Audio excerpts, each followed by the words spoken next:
할렐루야. 하나님께서 오늘 이 오후에 크신 은혜와 복을 허락하여 주실 줄로 믿습니다. 이제 식사하셔서 슬슬 이제 노곤해지시죠? 우리 한번 또 어깨 좀 한번 쭉 펴시고 어깨도 한번 돌리시고 고개도 돌리시고 우리 한번 또 말씀에 집중해서 또 들을 수 있기를 원합니다. 이제 다 되셨나요?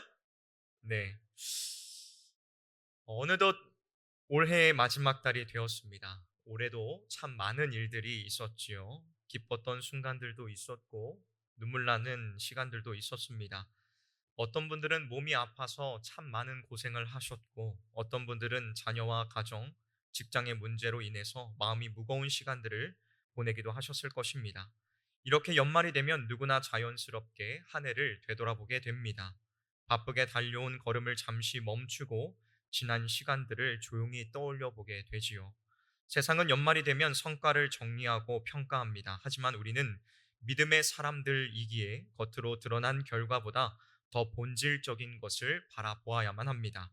내가 이 한 해를 어떻게 살았는지, 또 무엇을 붙들고 살아왔는지, 그리고 그 삶 속에 어떤 흔적들이 남아 있는지를 생각해 보아야 한다는 것입니다. 사실 여러분, 이러한 생각들을 할 수 있다는 것 자체가 우리에게 있어서는 가장 큰 은혜입니다.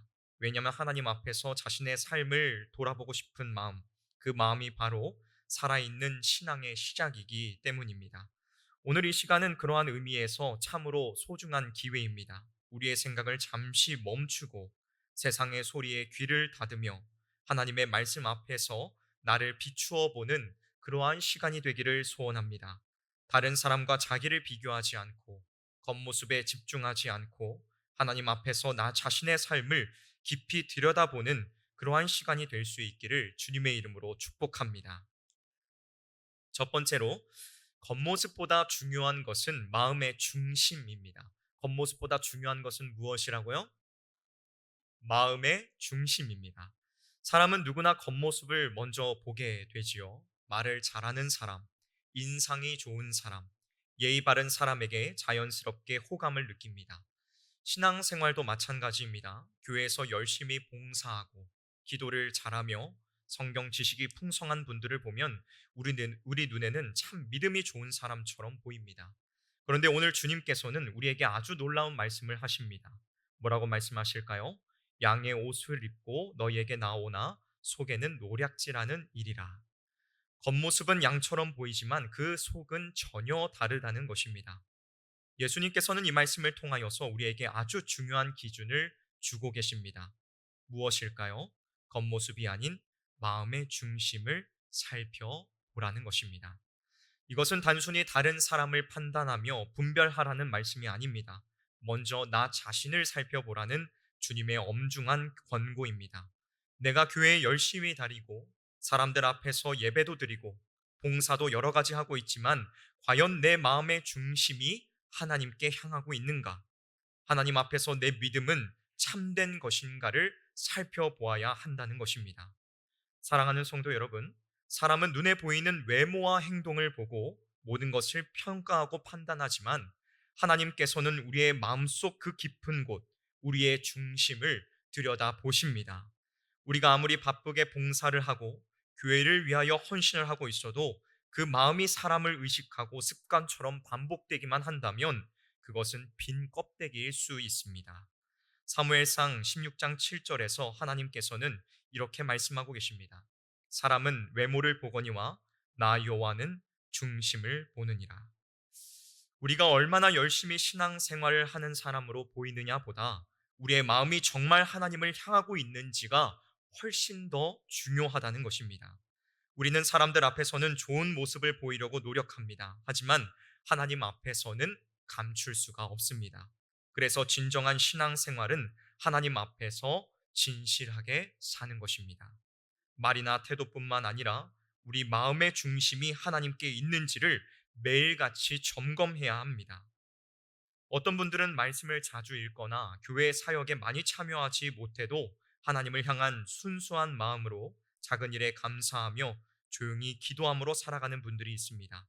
반대로 겉으로 보기에는 믿음이 좋은 것 같아 보이지만 속으로는 불만과 비교, 판단으로 가득한 분들도 있습니다. 사람은 그 속을 전혀 알 수 없지만 하나님께서는 이것에 속지 않으십니다. 그분은 지금 이 순간에도 우리의 마음의 중심을 살펴보고 계신다는 것입니다. 그래서 오늘 우리는 스스로에게 이러한 질문을 던져 보아야만 합니다. 나는 주일에만 신앙인으로서 살아가고 있는 것은 아닌가? 사람들 앞에서만 믿음 좋은 모습을 보이고 일상에서는 하나님을 잊고 살아가고 있는 것은 아닌가? 여러분, 믿음은 보여지는 것이기도 하지만 무엇보다 하나님과의 관계 안에서 자라나는 마음의 중심이라는 사실을 잊지 마시길 바랍니다. 하나님 앞에 내 마음을 숨김없이 드리고 솔직하게 서는 것, 거기에서부터 진짜 신앙이 시작되는 것입니다. 오랜 시간 신앙생활을 하신 분일수록 이 정도면 됐다, 충분하다라는 마음이 들 수도 있습니다. 그러나 믿음은 언제나 점검받아야 하고 새로워져야 합니다. 오늘도 그리고 내일도 하나님 앞에서 마음을 정직하게 드릴 수 있어야만 한다는 것입니다. 우리의 마음의 중심이 하나님께 향하여 있다면 겉모습은 자연스럽게 열매로 나타나게 될 것입니다. 우리의 마음의 중심이 흔들리지 않으면 어떤 환경과 상황 속에서도 믿음은 자라고 열매를 맺게 될 것입니다. 저 안에서 사랑하는 성실의 성도 여러분, 오늘 우리는 겉모습이 아니라 중심을 보시는 하나님 앞에 서 있습니다. 사람은 속을 알지 못해도 하나님께서는 우리의 모든 마음을 아시고 우리의 중심을 지금 이 순간에도 살펴보고 계십니다. 내가 올 한 해 어떠한 모습으로 신앙생활을 해왔는지 하나님 앞에 솔직하게 돌아볼 수 있기를 소원합니다. 겉으로 보기에 신앙이 좋아 보여도 하나님과의 관계가 멀어져 있다면 다시 방향을 돌릴 수 있어야 합니다. 마음의 중심이 흐려져 있었다면 오늘 이 시간 다시 마음을 새롭게 할 수 있어야 합니다. 사람이 아니라 하나님을 바라보며 진실된 마음을 가지고서는 저와 여러분 우리 모두가 될 수 있기를 주님의 이름으로 축원합니다. 다음 두 번째로 말만이 아닌 순종의 열매가 있어야 합니다. 첫 번째는 뭐라고 그랬죠?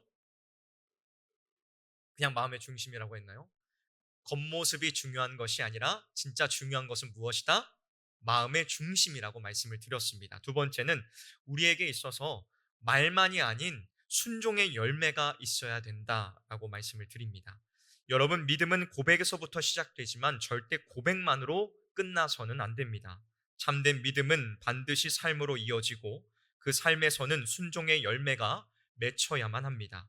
예수님께서는 오늘 본문 21절에서 이렇게 말씀하고 계시지요. 나더러 주여 주여 하는 자마다 다 천국에 들어갈 것이 아니요 다만 하늘에 계신 내 아버지의 뜻대로 행하는 자라야 들어가리라. 이 말씀은 우리에게 있어서 매우 충격적으로 다가오는 말씀입니다. 주여 주여 부르며 신앙 고백을 했던 사람들, 겉으로 보기에는 열심히 믿는 것처럼 보였던 사람들, 그들이 모두 천국에 들어가는 것이 아니라는 것입니다. 그렇다면 왜일까요? 왜 그들은 천국에 들어가지 못하는 것일까요? 하나님께서는 우리의 말 자체보다 그 말에 따른 순종과 삶을 보시는 분이시기 때문입니다. 하나님께서는 우리가 그분의 말씀을 듣고 그 뜻에 순종하며 사는 삶을 원하십니다. 여러분, 오늘날 우리는 신앙을 말로 표현하는 데에만 참 익숙해져 있습니다. 믿습니다. 하나님의 뜻대로 살겠습니다. 이러한 말들은 너무나도 쉽게 내뱉습니다. 그러나 삶으로 살아내는 일은 결코 쉽지 않습니다. 성경을 읽고 설교를 듣고 은혜를 받았다고 해서 그 말씀이 삶 속에 뿌리내려 행동으로 이어지지 않으면 그건 아직 열매가 맺힌 것이 아니라는 사실입니다. 사랑하는 성도 여러분, 예수님께서 원하시는 것은 행함 있는 믿음입니다. 말씀을 알고 말씀 속에서 감동을 받는 데서 그치는 것이 아니라 그 말씀대로 살아가기 위하여, 살아내기 위하여 실천하는 것, 그것이 바로 순종의 열매라는 것입니다. 이것에 대하여 몇 가지 예를 들어볼까요? 하나님의 말씀이 용서하라고 하시면 마음은 어렵더라도 용서하려고 한 걸음을 내딛는 것이 순종입니다. 하나님의 말씀이 이웃을 섬기라고 하시면 조용히 누군가를 위해 기도하거나 작은 도움과 친절을 베푸는 것이 순종입니다. 그 순종이 크든 작든 그 중심에 하나님을 향한 믿음이 있다면 하나님께서는 그것을 귀하게 받으십니다. 주 안에서 사랑하는 성실의 성도 여러분, 우리는 신앙생활을 하면서 종종 이러한 착각에 빠질 때가 있습니다. 나는 교회에 다니고 있으니 충분하다. 말씀도 들었고 예배에 참여했으니 모든 것이 다 괜찮을 것이다. 이러한 착각에 빠질 때가 있어요. 하지만 오늘 주님께서는 분명히 말씀하십니다. 천국은, 하나님의 나라는 말로 고백한 사람에게 주어지는 자리가 아니라 하나님의 뜻대로 행한 그 사람의 자리라는 것입니다. 야고보서 1장 22절도 이렇게 말씀하고 있습니다. 너희는 말씀을 행하는 자가 되고 듣기만 하여 자신을 속이는 자가 되지 말라. 여러분, 말씀을 듣고도 행동하지 않으면 결국 자기 스스로를 속이는 자가 됩니다. 말씀을 들은 만큼, 은혜를 받은 만큼 삶에서 순종이 따라야 믿음은 자라고 열매는 맺히게 되어 있는 것입니다. 여러분, 우리가 지난 한 해, 올 한 해 동안 들은 설교가 얼마나 많이 있습니까? 그 말씀 중에 여러분이 실제로 순종하며 살아낸 부분은 얼마나 되십니까? 여러분, 신앙의 깊이는 말의 분량이 아니라 순종의 흔적에서 드러납니다. 주님은 순종을 통하여서 우리와 함께 일하시고 그 순종을 통하여서 열매를 맺게 하신다는 것입니다. 사랑하는 성도 여러분, 오늘 우리 스스로에게 정직하게 물어봅시다. 나는 하나님의 말씀을 들은 후에 그 말씀대로 살아보려고 애썼는가? 주님의 뜻에 순종하려는 그 마음이 내 안에 있었는가? 혹시 말씀을 듣고도 좋은 말씀이네 하고 마음에만 담고 잊어버린 적은 없는가? 이것을 스스로 정직하게 물어볼 수 있기를 원합니다. 오늘 이 말씀 앞에서 다시 결단하는 우리 모두가 되기를 소원합니다. 여러분, 순종은 거창한 데에서부터 시작하는 것이 아닙니다. 순종은 아주 작은 것에서부터 시작하는 것입니다. 기도로 하루를 여는 것, 말씀을 따라 한마디를 하더라도 조심히 하는 것, 가까운 사람에게 사랑을 표현하는 것, 이러한 작고 평범한 순종 속에서 주님은 놀라운 열매를 맺게 하신다는 것입니다. 바라기는 우리 성실의 모든 성도님들이 순종의 열매를 가득 맺기를 소원합니다. 주님의 말씀을 따라 살아감으로 삶 가운데서 놀라운 결신들이 여러분의 삶 가운데에 주렁주렁 맺히게 될 수 있기를 주님의 이름으로 축원합니다. 마지막 세 번째입니다. 열매는 주님과의 올바른 관계 속에서 아름답게 맺힙니다. 한번 첫 번째부터 생각해 볼까요? 첫 번째는 뭐라고 그랬죠? 겉모습이 중요한 것이 아니라 마음의 중심이 중요하다고 말씀을 드렸어요. 두 번째는 뭐라고 말씀을 드렸죠? 그렇습니다. 순종의 열매가 우리의 삶 가운데 맺혀야 된다고 했습니다. 마지막 세 번째는 주님과의 올바른 관계 속에 있을 때야만이 열매가 아름답게 맺혀진다는 것입니다. 예수님께서는 본문에서 좋은 나무는 좋은 열매를, 나쁜 나무는 나쁜 열매를 맺는다고 하셨습니다. 이 비유는 참으로 간단하지만 신앙의 본질을 너무나도 정확하게 설명해 주고 있는 비유입니다. 열매는 무엇에서부터 이제 나올까요? 나무의 상태에서부터 나옵니다. 그리고 나무의 상태는 뿌리가 어디에 닿아 있느냐에 달려 있지요. 우리의 신앙생활도 이와 같습니다. 겉으로 드러나는 열매는 결국 보이지 않는 뿌리, 즉 주님과의 관계에서 비롯되는 것입니다. 예수님께서는 마태복음 7장 23절에서 이렇게 말씀하셨습니다. 내가 너희를 도무지 알지 못하니. 여러분, 이 말씀을 듣고 있는 이 사람들은 불신자들이 아니었습니다. 그들은 주님의 이름으로 선지자 노릇도 하고 귀신도 쫓아내고 많은 권능을 행했다고 성경은 말씀하고 있습니다. 그러나 예수님께서는 그들을 알지 못한다고 하십니다. 왜일까요? 왜 주님은 이들을 모른다고 하시는 걸까요? 그 이유는 하나입니다. 주님과의 인격적인 관계가 그들에게는 전혀 없었기 때문이었습니다. 사랑하는 성실의 성도 여러분, 우리가 아무리 많은 일을 해도 주님과의 관계가 깨어져 있다면 그 열매는 하나님의 나라와는 아무런 상관이 없는 것이 될 수 있습니다. 열매는 내가 만들어내는 것이 아닙니다. 주님 안에 거할 때, 말씀 안에 머무를 때에, 기도로 주님과 교제할 때에 자연스럽게 맺히는 것입니다. 요한복음 15장 5절에서 예수님께서는 이렇게 말씀하셨지요. 나는 포도나무요 너희는 가지라. 그가 내 안에 내가 그 안에 거하면 사람이 열매를 많이 맺나니 나를 떠나서는 너희가 아무것도 할 수 없음이라. 여러분, 포도나무에서 떨어진 가지는 열매를 맺을 수 없습니다. 겉으로는 살아있는 것처럼 보여도 결국 메마르고 시들어 버립니다. 그러나 주님께 붙어 있는 가지는 비록 작고 평범해 보여도 시간이 지나면서 결국 풍성한 열매를 맺게 되어 있습니다. 사랑하는 성도 여러분, 우리가 신앙생활을 하다가 보면 참으로 힘들게 느껴지는 순간들이 많습니다. 기도에도 응답은 없고, 말씀이 잘 읽히지 않고, 예배에 참여해도 기쁨이 없을 때가 있습니다. 그럴수록 우리는 더욱더 깊이 생각해 보아야만 합니다. 나는 지금 주님과 연결되어 있는가? 말씀과 기도 안에서 주님과의 교제가 살아 있는가? 우리는 종종 열매에만 집중하지만 사실 중요한 것은 주님과의 관계, 그 상태가 어떠한가? 그것이 진정으로 중요한 것입니다. 주님과의 관계가 살아있으면 열매는 반드시 맺히게 되어 있습니다. 그러나 반대로 주님과의 관계가 모조리 끊겨져 있다면 겉으로 아무리 많은 일을 한다고 해도, 아무리 위대한 일을 한다고 해도 그것은 주님 앞에서 아무런 의미를 가지지 못합니다. 한 그루의 나무가 사계절을 지나면서 조금씩 조금씩 자라가듯이 우리의 신앙도 눈에 보이지 않을 때가 있지만 주님과의 관계가 건강하면 반드시 열매가 맺히게 될 줄 믿습니다. 때로는 그 열매가 천천히 맺히기도 하고 아주 작고 보잘것없어 보일 때도 있지만 주님은 그 진실한 열매를 귀하게 여기신다는 사실입니다. 사랑하는 성도 여러분, 주님은 지금도 우리 각자와 인격적인 관계를 맺기를 원하고 계십니다. 우리가 어떤 일을 얼마나 했느냐보다 주님과 가까이 있었는지를 먼저 묻으십니다. 여러분은 이 한 해 주님과 함께 걸어오셨습니까? 아무도 주님과 함께 걸어오시지 않으셨으면은 여러분은 누구와 함께 걸어오신 걸까요? 다시 한번 여쭤보도록 하겠습니다. 자, 여러분은 올 한 해 주님과 함께 걸어오셨습니까?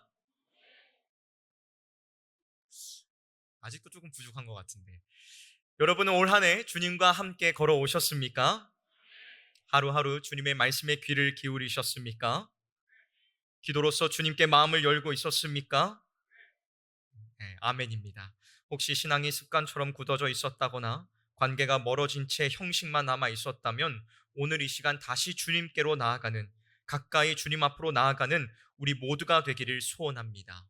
주님께 붙어 있으며 주님의 말씀 안에 거하고 관계를 회복하며 열매 맺는 삶을 살아가는 우리 모두가 되기를 주님의 이름으로 축원합니다.